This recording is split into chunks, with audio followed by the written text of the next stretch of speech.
Good morning, Philippines. Welcome to the Phil Cartmel experience, not to be confused with the Joe Rogan experience, although we tend to lean the same way, looking for truth when in a world that's becoming increasingly hard to weed through the weeds to find it. Today, I want to talk to you about a book called Hating Whitey, but before I get into it, I wanted to talk to you personally about my own investment in bicultural, biracial relations. Five of my seven children are of mixed race. Three are half Chinese, two are half Filipino, and the other two remaining of the seven are from Scottish blood. And while ageism isn't the only problem that as pervasive in the West, racism in another form is disturbingly coming back into popularity and is a tool of the left. Now, this book, Hating Whitey, by David Horowitz, was written in 1999. And you've had 25 years to pick it up and read it and absorb it, as I have. And back in the day, it sold for $24.95. It's probably worth three times or four times that today. But who reads? I find it difficult. I've said this before, to pick up a book and focus on it. Simply too much time spent on the internet and Googling everything. I bounce around a lot, and maybe I've created my own form of ADHD in the process. But yeah, and I see that increasing with children. They can't focus. To sit them through a whole Disney movie from the 1960s is next to impossible. They're out doing something else. They just can't sit still. So anyway, allow me to read what's in the leaf of the book to you so you understand exactly where I'm coming from and why my concerns. The anti-white racism of the left remains one of the few taboo subjects in America. Isn't that so? This is 25 years ago. A former confidant of the Black Panthers and author of Radical Son, David Horowitz lays bare the liberal attack on whiteness, the latest battle in the war against American democracy. His passionate and candid account of contemporary racism reveals that the Cold War has come home. Ideological hatred of whites is now a growth industry, boosted by civil rights activists and liberal academics, which have now invaded all our universities and centers of power. These once youthful radicals, now entrenched in positions of power and influence, peddle a warmed over version of Marxist creed that supported the communist empire and excuses intolerance to the point of thuggery. Betraying the legacy of Martin Luther King, this alliance of black civil rights leaders and white radicals threatens to undermine America's moral, political, and economic institutions. Mr. Horowitz acknowledges that America's unique political culture is the creation of white European males, primarily English and Christian. But these very men and their heirs have led the world in abolishing slavery, in America anyway, and beyond now, and establishing the principles of ethnic and racial inclusion.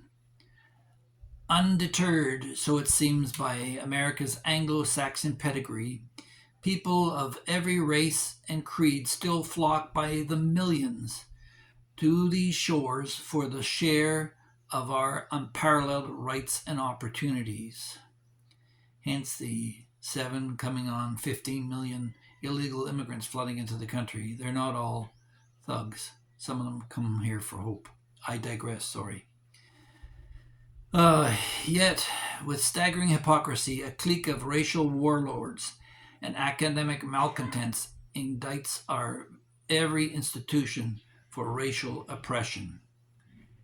And this is where we stand together. No stranger to ideological combat, Mr. Horowitz anticipates the standard charges of racism and sexism, worrisome bromides reflexively hurled at dissenters from the party line. Undaunted, he boldly grapples with contemporary racism in all its forms. And this is our task to all my white brothers and sisters.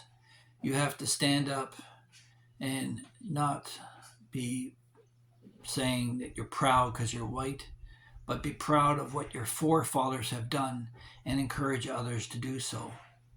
Um, we're compelled to be involved in this political structure, and um, it's agonizing for one who deliberately and methodologically decided that I wanted to have someone with me at my side outside my race. And so it is with 5 of my 7 kids being biracial, both Chinese and Filipino, in the world that they come to know. I encouraged my children to learn Mandarin or Tagalog, English, French, to expand their minds and be inclusive. And how prepared are they in a world that is not going the direction of inclusiveness? God bless Martin Luther King. He's one of my heroes, if not the number one. But Thomas Sowell's another one who exposes the bare truth of the travesty of what's going on in America right now. So it goes. I mean, we all have our stories of racial hatred, and there seems to be just a change of targets. I'm reminded of an experiment done back in the 50s or 60s where a teacher decided to separate the class and tell the class that the blue-eyed children were inferior to the rest, and switch the tables later on. And the attitudes changed because an authority figure told them what to think. So now is the time to question authority like we did in the 60s and the 70s. You have to look with cold, dispassionate, critical analysis of what is being fed to you and understand that it's not a question of Republican or Democrat because both parties are virtually the same. It's between the moral choice of being what's right and what's wrong. Let's return to a society where it's the content of your character and not the color of your skin that is of prime importance. With that, we'll say goodbye. Please don't forget to leave your comments in the section below.